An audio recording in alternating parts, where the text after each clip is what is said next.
ହବ ଯେ ଆଜ୍ଞା କୁହନ୍ତୁ ଆଜ୍ଞା ଆପଣ ଯାହା ଜାଣିଛନ୍ତି କାହିଁକି ଆମେ ମିଟିଂ ବସୁଛେ ମିଟିଂଟା ନ କଲେ କାହିଁକି ହବନି ଆପଣ ମାନେ କାହିଁକି ସ୍କୁଲ ଆସିବା ଦରକାର ନ ଆସିଲେ କ'ଣ ହବନି କହିଲେ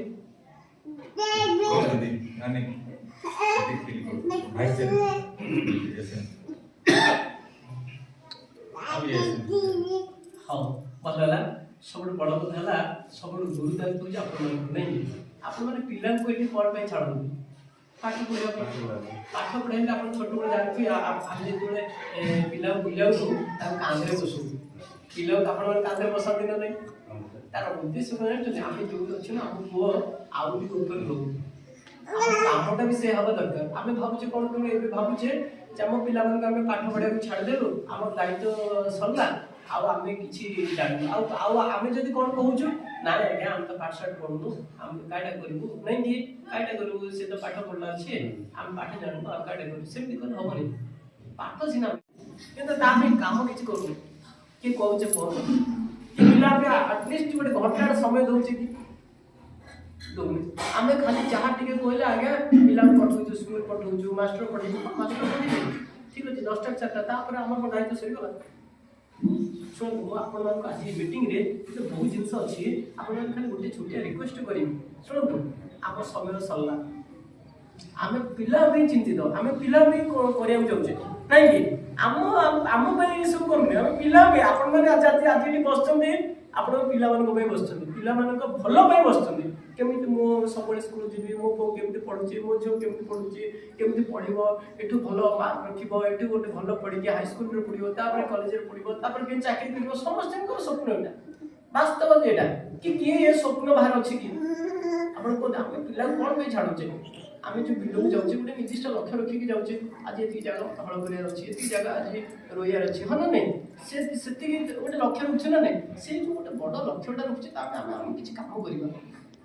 ପିଲାମାନଙ୍କୁ ଟିକେ ସମୟ ଦେବା ଟିକେ ସୁଯୋଗ ଦେବା ଆଉ ଆମେ ବାପା ମା ଏମିତି ଏବେ ହେଇଯାଇଛେ କ'ଣ କହନା ଆଉ ଖାଲି ସେ ପିଲାମାନେ ଖାଲି 99% ରଖୁ ଆଉ କିନ୍ତୁ ବଡ଼ ଚାକିରି କରୁଛୁ ସେମିତି ନାହିଁ ଗୋଟେ ଭଲ ମଣିଷ ହେବା ଦରକାର ସବୁ ସଂସ୍କାରୀ ହେବା ଦରକାର ସବୁ ସାମାଜିକ ସହିତ ସେ କିନ୍ତୁ ଗୋଟେ ପରିଚିତ ହେବା ଦରକାର ସମସ୍ତଙ୍କ ସହିତ ଏବେ ଆପଣ ଯଦି ଦେଖିବେ ରିସେଣ୍ଟ କ'ଣ ହେଇଛି ନା ଆଉ ଯଦି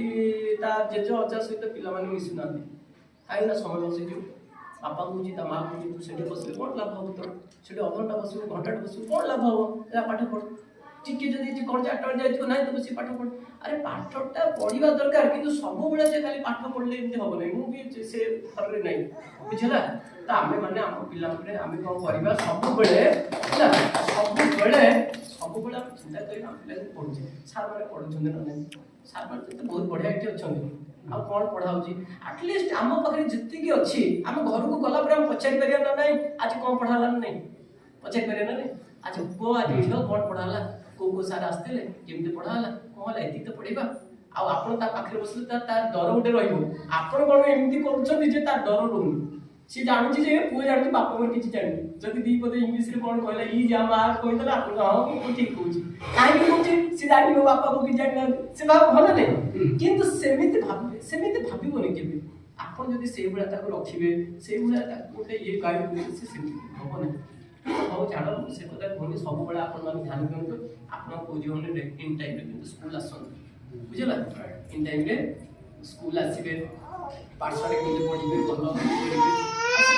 ଆମେ